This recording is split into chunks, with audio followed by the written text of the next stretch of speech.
ज्ञानेश्वरी अध्याय पहिला. अर्जुन विषाद योग. श्री गणेशाय नमो. श्री सरस्वते नमो. ओम नमो जी आद्या वेद प्रतिपाद्या. जय जय स्वसंवेद्या आत्मरूपा. हे भगवंता, ज्या तुझे ओम हे मंगलकारक नाम आहे, जो तू सर्व कार्यरूप सृष्टीच्या पूर्वी कारण रूपाने असतोस, वेदांनी ज्या तुझे एकाचेच अनेक रूपांनी वर्णन केले आहे, जो तू स्वसंवेद्य म्हणजेच आपणच आपल्याला जाणणारा असून दुसऱ्या कशानेही जाणला जाऊ शकत नाहीस, ज्या तुझ्या स्वसंवेद्य म्हणजे सच्चिदानंद रूपाने सर्वत्र जय जयकार असून जो तू सर्व जीवांच्या ठिकाणी आत्मरूपानेही असतोस, त्या तुला नमस्कार असो.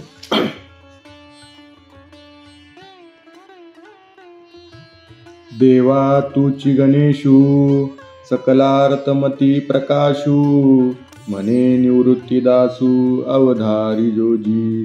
श्री निवृत्तीनाथांचे दास श्री ज्ञानेश्वर महाराज म्हणतात, हे आत्मरूप परमेश्वरा, माझ्या बोलण्याकडे लक्ष दे. वैदिक वाङ्मयातील संपूर्ण अर्थाच्या ज्ञानाचा प्रकाश किंवा स्फुरण स्वरूप असा जो गणेश, तो तूच आहेस. हे शब्द ब्रह्म अशेष, तेची मूर्ती सुवेश, तेत वर्ण वपू निर्दोष मिरवतसे. जेवढे काही वैदिक म्हणजे वेद व वेदानुकूल असलेले स्मृती पुराणे वगैरे वाङ्मय आहे, तेच या गणेशरूपी परमेश्वराची उत्तम रेखीव वेश केलेली मूर्ती असून त्या वाङ्मयातील शब्द हे गणेशाचे निर्दोष म्हणजे अव्यंग असे शरीर शोभत आहे. स्मृती तेची अवयव, देखा आंगिक भाव, तेत लावण्याची ठेव अर्थशोभा. निरनिराळ्या स्मृती या गणेशाच्या शब्दरूपी शरीराचे स्वाभाविक अंगभूत अवयव आहे. त्या सर्व स्मृतिरूप अवयवांच्या ठिकाणी त्या स्मृतीतील निरनिराळे सिद्धांतरूप अर्थसौंदर्य हेच गणेशाच्या शरीराचे एकवटलेले सौंदर्य होय. अष्टादश पुराणी तिची मणिभूषणे, पदपद्धती खेवणे प्रमेय रत्नांची. 18 पुराणे ही गणेशाच्या वर्णरूपी शरीरावरील रत्नालंकार आहेत व त्यातील शब्दरचना ही त्यात असलेल्या अनेक वेदांत सिद्धांतरूपी रत्नांची कोंदणे आहेत. पदबंध नागर, तेची रंगातिले अंबर, जेत साहित्यवाने सपूर उजाळाचे. त्यातील शब्दांची बांधणी ही गणेशाच्या अंगावरील रंगवलेले वस्त्र असून त्यातील भरपूर उपमादी अलंकार साहित्य हेच त्या वस्त्राला उठावदार व बहुमोलाचे दाखविणारे तेज किंवा चकचकीतपणा होय. देखा काव्य नाटका, जे निर्धारितास कौतुका, त्याची ऋणजनुती शुद्रघंटिका अर्थध्वनी. जसा जसा विचार करावा तशी तशी जी काव्य नाटके कौतुकास्पद व चित्ताकर्षक वाटतात, तीच गणेशाच्या पायातील घागऱ्या असून त्यातील ध्वन्यर्थ हाच त्या घागऱ्यांचा रुंझुन नाद होय. नाना प्रमेयांची परी, निपुणपणे पाहता कुसरी, दिसती उचित पदे माझारी रत्ने भली. अर्थ व्युत्पत्तीत निष्णात होऊ पाहणाऱ्याला या काव्य नाटकातून जे वैदिक सिद्धांत कौशल्याने मांडले आहेत, ते सिद्धांत व्यक्त करणारी योग्य पदे हीच त्यातील रत्ने होत. जेत व्यासादिकांची मती, तेची मेखळा मिरवती, चोकाळपणे झळकती पल्लव सडका. या वैदिक वाङ्मयातील व्यासादिक दर्शनकारांच्या विचारप्रांताची मर्यादा हाच गणेशाच्या कमरेला बांधलेला शेला असून त्यातील स्पष्टपणे झळकणारे विचार हेच शेल्याचे मोकळे सडक पदर होत. देखा षडदर्शने मणिपती, तेची भुजांची आकृती, मनोनी विसंवाद धरिती आयुधे हाती. वैदिक षडदर्शने जी म्हटली जातात, तीच निरनिराळ्या भुजांची आकृती होय. म्हणूनच निरनिराळी आयुधे हाती धरली आहेत. तरी तर्कू तोची परशू, नीती भेदू अंकुशू, वेदांतू तो महारसू मोदकू मिरवे. सतर्क हा हातातील परशु आहे, नीतिभेद हा अंकुश होय आणि वेदांत दर्शनातील प्रतिपाद्य विषय जो परमानंद, तो गणेशाच्या हातातील मधुर मोदक आहे. एके हाती दंतू, जो स्वभावता खंडितू, तो बौद्ध मत संकेतू वार्तिकांचा. गणेशाच्या एका हातात जो दात आहे तो बौद्ध मताचे आपोआप म्हणजे सहज लीलेने खंडन करणारा वार्तिकांचा संकेत होय. मग सहजे सत्कार वादू, तो पद्मकर वरदू, धर्म प्रतिष्ठा तो सिद्धू अभयहस्तू. मग गणेशाचा पाचवा हात हा सहज असणारा सत्कार्यवादरूपी सांख्यदर्शन असून तेथे भक्तांना इच्छित वर देणारे करकमल आहे. आणि सहावा हात हा धर्म म्हणजे सच्चिदानंद धर्म त्याची प्रतिष्ठा करून देणारे योगदर्शन असून त्या योगे अभय प्राप्त होते, म्हणून त्या दर्शनाला माऊली अभय असे म्हणतात. देखा विवेक तव सुविमळू, तोची शुंडा दंडू सरळू, जेत परमानंदू केवळू महासुखाचा. शुद्ध आत्मविवेक हाच गणेशाची सरळ शुंडा होय आणि तेथेच परमानंद व महासुखाची प्राप्ती होते. विवेकाने प्राप्त होणारा साम्यभाव हा परमानंददायक आहे असा याचा अर्थ आहे. तरी संवाद तोची दर्शनू, जो समता शुभ्रवर्णू, देव उन्मेष सूक्ष्मेक्षणू विघ्नराजू. सर्व दर्शनांची एक वाक्यता हाच गणेशाच्या मुखातील पांढरा शुभ्र एकसारखा समान असलेला दात होय. हा सर्व विघ्नांचा शास्ता असा गणेश उन्मेष म्हणजे अद्वैत ज्ञानरूपी सूक्ष्मदृष्टी असलेला देव होय. मज अवगमलिया दोन्ही, मीमांसा श्रवणस्थानी, बोधमदामृतमुनी अली सेविती. पूर्वमीमांसा व उत्तर मीमांसा या दोन मीमांसा गणेशाचे दोन श्रवण म्हणजे कान होत असे मला वाटते व त्यातील ज्ञान मोदक अमृत असून मुनिरूपी भ्रमर त्याचे सेवन करतात. प्रमेय प्रवाल सुप्रभ, द्वैताद्वैततेची निकुंभ, सरिषे एकवटिती इभ मस्तकावरी. तेजस्वी प्रवाळाप्रमाणे असलेली द्वैत व अद्वैत ही दोन प्रमेय हीच त्या गणेशाची गंडस्थळे होत आणि तीच गणपतीच्या मस्तकावर हत्तीच्या सारखीच बरोबरीने राहिलेली आहे. उपरी वेदोपनिषदे, जिये उदार ज्ञान मकरंदे, ये कुसुमे मुगुटी सुगंधे शोभती भली. ज्यात उदार ज्ञानरूपी मकरंद म्हणजे मध भरलेला आहे व जी वेदांचा अंतिम भाग म्हटली जातात, ही उपनिषदे गणेशाच्या मस्तकाच्या मुकुटाच्या ठिकाणी अत्यंत शोभणारी सुगंधी फुले आहेत. आकार चरण युगुल, उकार उदर विशाल, मकार महामंडल मस्तकाकारे. आकार म्हणजे सर्व स्थूल नामरूपे ही गणपतीचे दोन चरण आहेत. उकार म्हणजे सर्व सूक्ष्म नामरूपे ही गणपतीच्या पोटाच्या ठिकाणी आहेत आणि मकार म्हणजे नामरूपांची अव्यक्त दशा ही गणपतीच्या विशाल मंडलाकार मस्तकाच्या ठिकाणी होईल.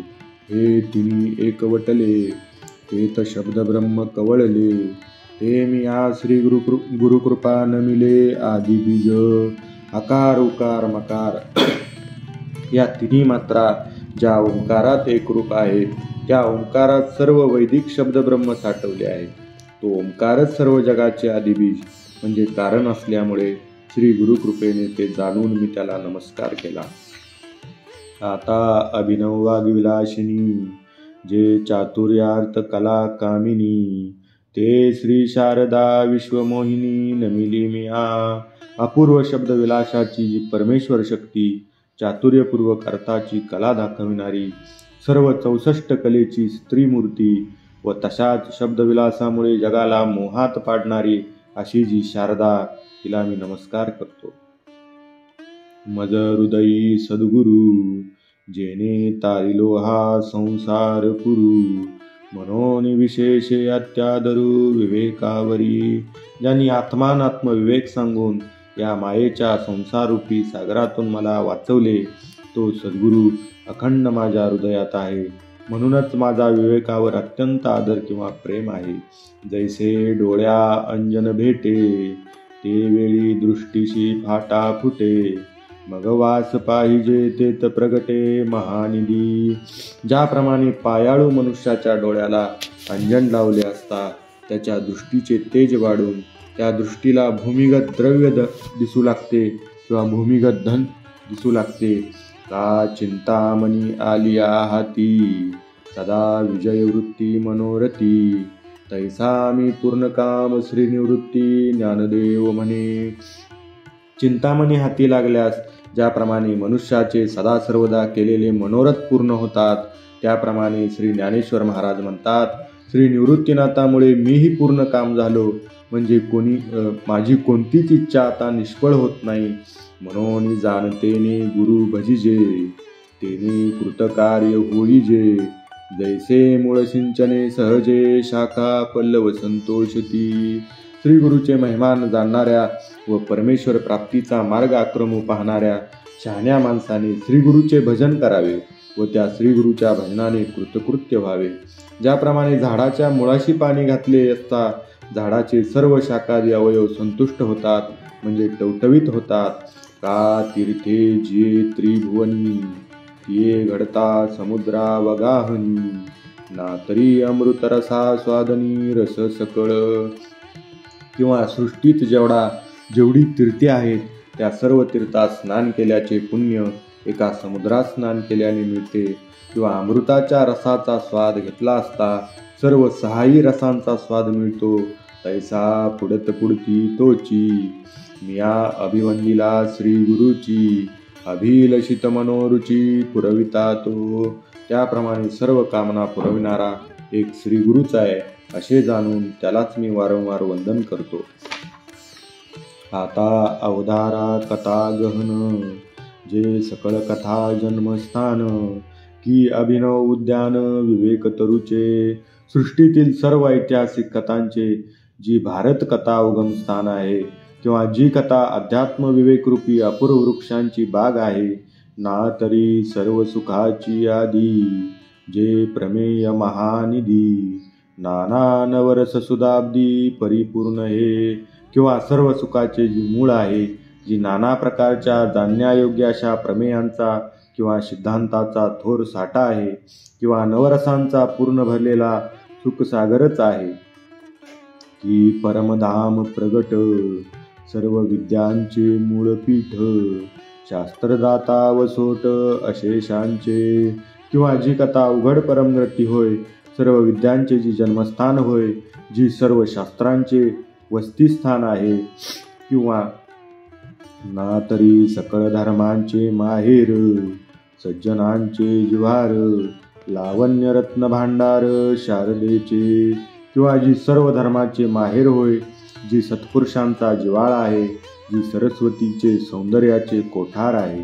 नाना कथा रूपे भारती, प्रगटली असे त्रिजगती.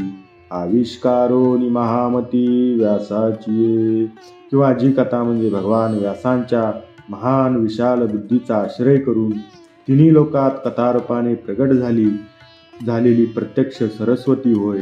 म्हणून हा काव्याराऊ ग्रंथ गुरुवतीचा ठाऊ. येथून रसा झाला आओ रसाळपणाचा. म्हणून महाभारत ग्रंथ म्हणजे सर्व काव्यांचा राजा होय. इतर सर्व ग्रंथांच्या श्रेष्ठपणाचे एकमेव राहते ठिकाण होय. या ग्रंथापासूनच सर्व रसांना रसाळपणाची प्राप्ती झाली. देवीचे ऐका आणिक एक, येथून शब्दश्री सच्चास्त्रिक. आणि महाबोधी कोवळीक दुनावली.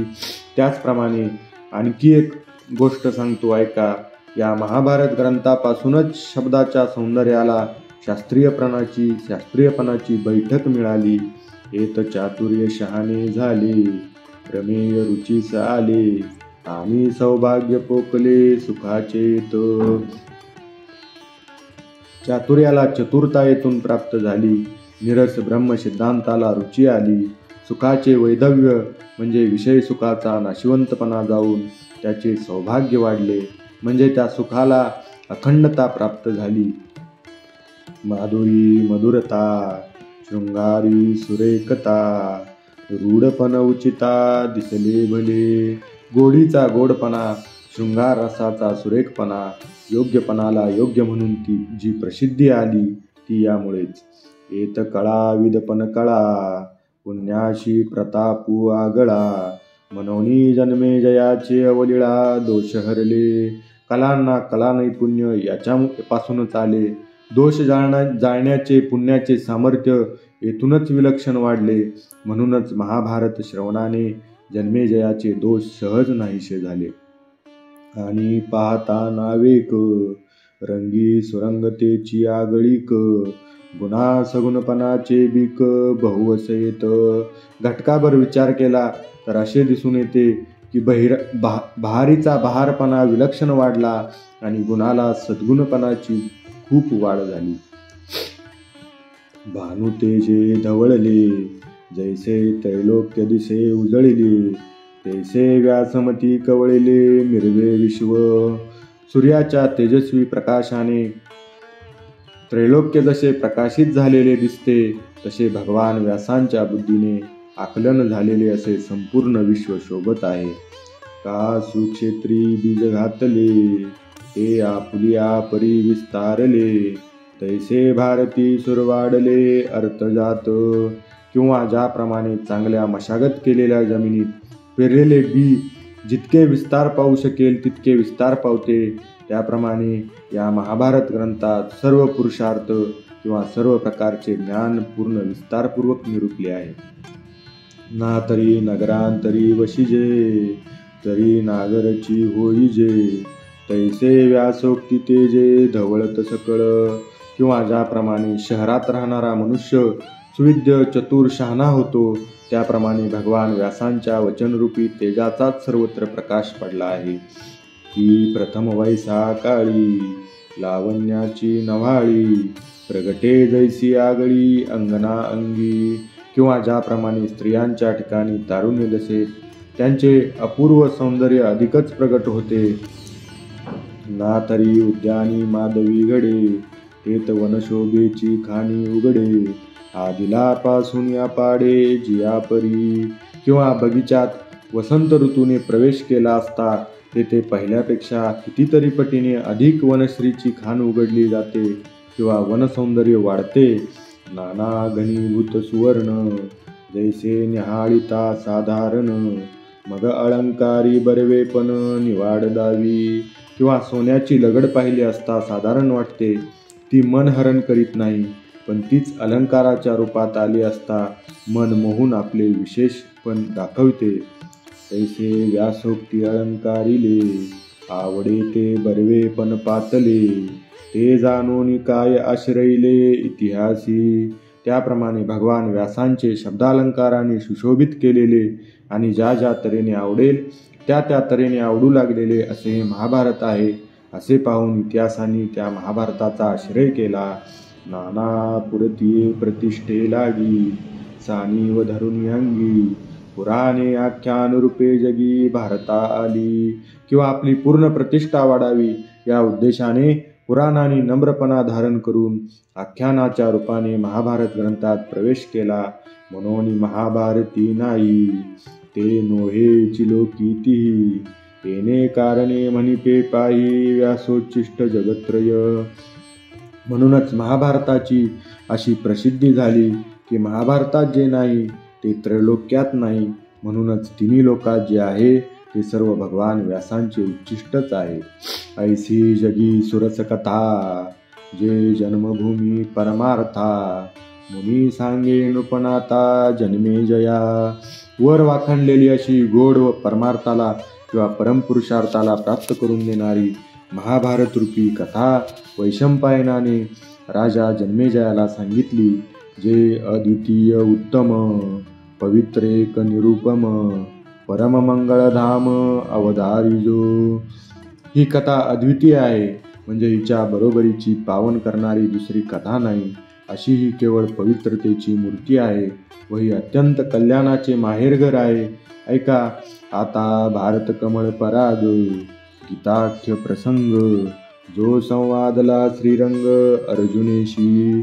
आता जो श्रीकृष्ण व अर्जुन या दोघांचा संवादरूप प्रसंग झाला, ज्याला गीता म्हणतात व जो भारतरूपी कमळातील सूक्ष्म सुगंधित रेणूच आहे. ओवी 1 ते 50 पूर्ण. पुंडलिक वरदा हरी विठ्ठल, श्री ज्ञानदेव तुकाराम पंढरीनाथ भगवान प्रिय हो, माऊली ज्ञानेश्वर महाराज प्रिय हो, जगद्गुरु तुकाराम महाराज प्रिय हो, सद्गुरु भगवान प्रिय हो।